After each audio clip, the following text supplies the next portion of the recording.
যার বিষয় কার্যকরভাবে বাংলাদেশে এখনো পর্যন্ত ফিলিস্তিন ইস্যুতে আমরা একটা বয়কট কার্যকরভাবে করতে পারি নাই। একটা সফট ড্রিঙ্কস শুধুমাত্র কিছুটা বর্জন করা গেছে আলহামদুলিল্লাহ, আর বাকি প্রোডাক্টগুলো সব যেভাবে সেভাবে রয়েছে। আমি একটা দেশীয় প্রোডাক্টের একটা মালিক, দেশীয় প্রোডাক্টের একজন মালিককে প্রশ্ন করেছিলাম, ভাই আপনাদের প্রোডাক্টগুলো কেন বাজারে বাজারে দোকানে দোকানে পাওয়া যায় না? কেন ইউনিলিভারের মাল বাজারে পরিপূর্ণ?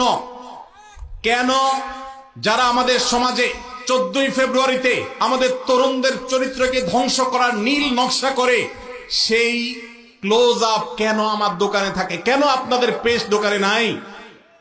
আমাকে সেই বাংলাদেশি কোম্পানির মালিক, বাংলাদেশি প্রোডাক্ট তৈরি করেন সেই ব্যবসা প্রতিষ্ঠানের মালিক, তিনি আমাকে বলছেন, ভাই লজ্জার কথা, আমাদের দেশে এক শ্রেণীর, সবাই নয়, এক শ্রেণীর অসাধু কর্মকর্তা কর্মচারী আছে সরকারি অফিসগুলোতে, যারা এই সমস্ত ইয়াহুদি কোম্পানিগুলো, বিদেশি কোম্পানিগুলো থেকে টাকা পয়সা খেয়ে, ঘুষ খেয়ে তাদের জন্য সকল সুযোগ সুবিধা, সকল ফ্যাসিলিটিসকে এমন ভাবে প্রোভাইড করে যে আমরা দেশীয় প্রোডাক্ট যারা প্রস্তুত করি, তৈরি করি, তারা তেমন কোনো সুবিধা করতে পারি না। তার এই কথার বাস্তবতা আছে। আমিও কিছুটা অনুভব করার চেষ্টা করেছি, অনুসন্ধান করার চেষ্টা করেছি। দুর্ভাগ্যজনক বাস্তবতা, আমরা সাধারণ মানুষও আমাদের নিজস্ব উদ্যোগে ইয়াহুদিদের পণ্য মুক্ত আমাদের বাসা করব, সেটা আমরা করতে পারি নাই।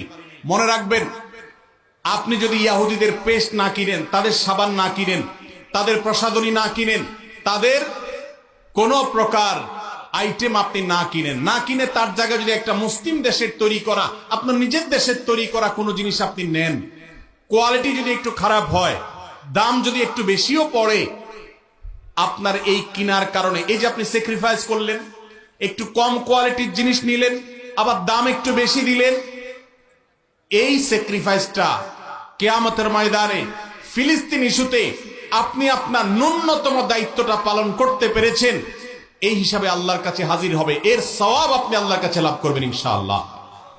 আমরা কারা কারা আছি ইয়াহুদিদের পণ্য মুক্ত করব আমাদের বাসাগুলোকে? কারা কারা আছে? আল্লাহ আমাদের সবাইকে তৌফিক দান করুন। আমাদের বাসা বাড়িতে ইয়াহুদি পণ্য থাকবে না, ঠিক আছে তো ইনশাআল্লাহ?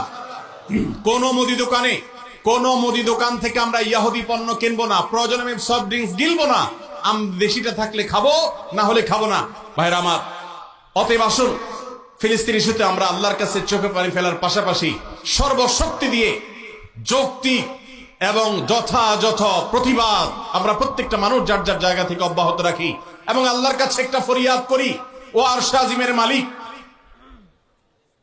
রোমের কলোসিয়ামের গ্যালারিতে বসে যেরকম তখনকার পশুরা মানুষের নির্মম ভাবে মৃত্যুবরণ করা দেখতো, দেখে তারা উৎসাহ করত, উদ্দীপনা করত, ফুর্তি করত, আজ ফিলিস্তিনের ছোট্ট একটা ভূখণ্ডের চারপাশে শত শত কোটি মানুষ মানবতার মুখোশ ধারণ করে আছে। মানবাধিকারের সবক সকাল বিকাল যারা মুখে শোনায়, মুখে বলে, জিগির তোলে, সেই মানুষগুলো আজ ওই কলোসিয়ামের গ্যালারিতে বসে যেরকম নির্মম ভাবে মানুষ হত্যার আনন্দে উৎসব করত, আজ গোটা বিশ্ব সেরকম উৎসবে মত্ত হয়ে আছে। আল্লাহ এই জুলুমের শেষ পরিণতি আমাদেরকে দেখে যাওয়ার তৌফিক দিও।